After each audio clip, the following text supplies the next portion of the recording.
नमस्ते। आज हम एक बहुत ही पुरानी और थोड़ी विरोधाभासी शिक्षा पर बात करने वाले हैं। एक ऐसी शिक्षा जो आज के इस प्रोडक्टिविटी वाले दौर को सीधी चुनौती देती है।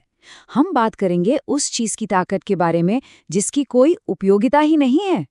तो कहानी की शुरुआत होती है एक बहुत ही तीखे सवाल से।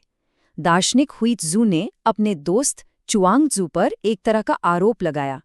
ये एक पहेली जैसी है जिसे आज हम सब मिलकर सुलझाने की कोशिश करेंगे। हुत्सो का ये जो सीधा साधा सा आरोप था ना, वो असल में एक संतुलित जीवन की गहरी समझ का दरवाजा खोलता है।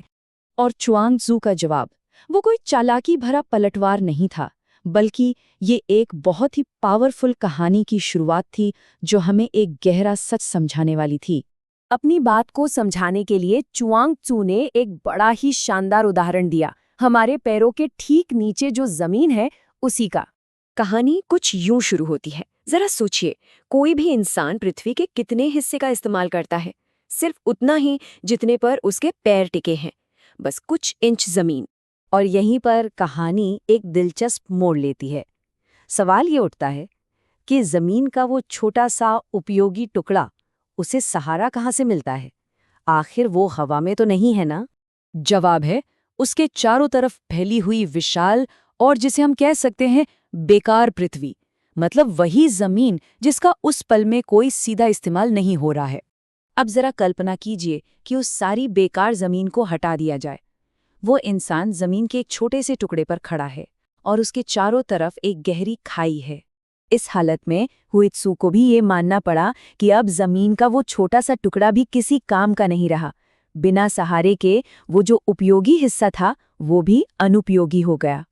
और बस यहीं पर चुआंग-ज़ू अपनी बात खत्म करते हैं। ये कहानी साबित करती है कि जिसे हम बेकार समझते हैं ना, असल में वही चीज बेहद जरूरी है, परम आवश्यक है। देखिए, ये सिर्फ एक चालाक कहानी नहीं है, बल्कि ये हमारे अस्तित्व का एक मौलिक सिद्धांत है कि यहाँ पर जो विपरीत चीजें हैं वो दुश्मन नहीं बल्कि एक दूसरे के साथी हैं, एक दूसरे को पूरा करते हैं।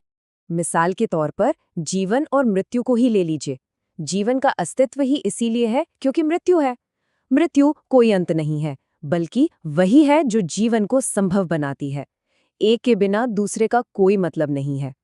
बिल्कुल इसी तरह ध्वनि और मौन। ध्वनि की वजह से ही हम मौन को पहचान पाते हैं, और मौन ही तो वो बैकग्राउंड है जिस पर ध्वनि सुनाई देती है। मतलब वो एक दूसरे को डिफाइन करते हैं। और ये हमें वापस उपयोगी और बेकार पर ले आता है। उपयोगी एक छोटे, साफ सुथरे, सजे हुए बगीचे की तरह है, जबकि बेकार उस विशाल जंगली जंगल की तरह है जो उस बगीचे को जिंदगी और पोषण देता है। अब जो बात सच में बहुत दिलचस्प है वो ये है कि ये सैकड़ों साल पुराना ज्ञान आज की हमारी इस मॉडर्न दुनिया पर कैसे लागू होता है, जो लगातार उपयोगी और प्रोडक्टिव बने रहने के जाल में बुरी तरह फंस चुकी है। हमारी जिंदगी भी कुछ ऐसी ही एक तरफा हो गई है। हम उपयोगी चीजों को, मतलब काम और प्रोडक्टिविटी को, सब कुछ मान लेते हैं और उस विशाल, हमें सहारा देने वाले बेकारपन के लिए लगभग कोई जगह ही नहीं छोड़ते। और इस असंतुलन की हमें बहुत भारी कीमत चुकानी पड़ती है। नतीजा क्या होता है? एक ऐसा जीवन जिसमें कोई मतलब ही नहीं रह जाता, अंदर से खोखलापन, और एक ऐसी सफलता जो असल में असफलता जैसी लगती है। ये हमारी रचनात्मकता और मन की शांति दोनों का गला घोंट देती है।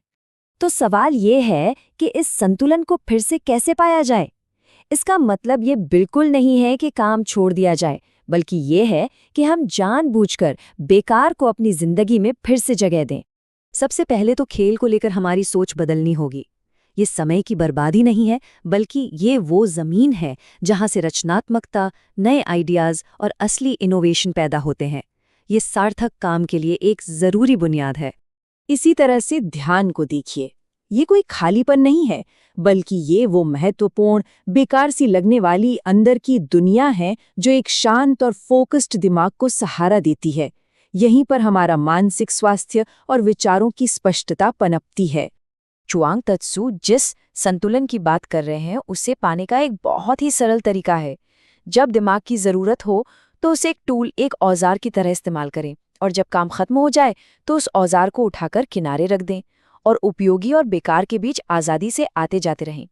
और ये हमें एक शानदार रूपक पर ले आता है, लक्ष्य सिर्फ एक पंख का कैदी बनकर रह जाना नहीं है, बल्कि दोनों पंखों का मालिक बनना है, उपयोगी और बेकार, ताकि जीवन की असली उड़ान भरी जा सके। तो ये पूरी बातचीत हमें एक आखिरी सवाल पर लाके छोड़ देती है। अपने जीवन में उस जरूरी संतुलन को वापस लाने के लिए आज कौन सी ऐसी तथाकथित बेकार चीज की जा सकती है? ये सोचने वाली बात है।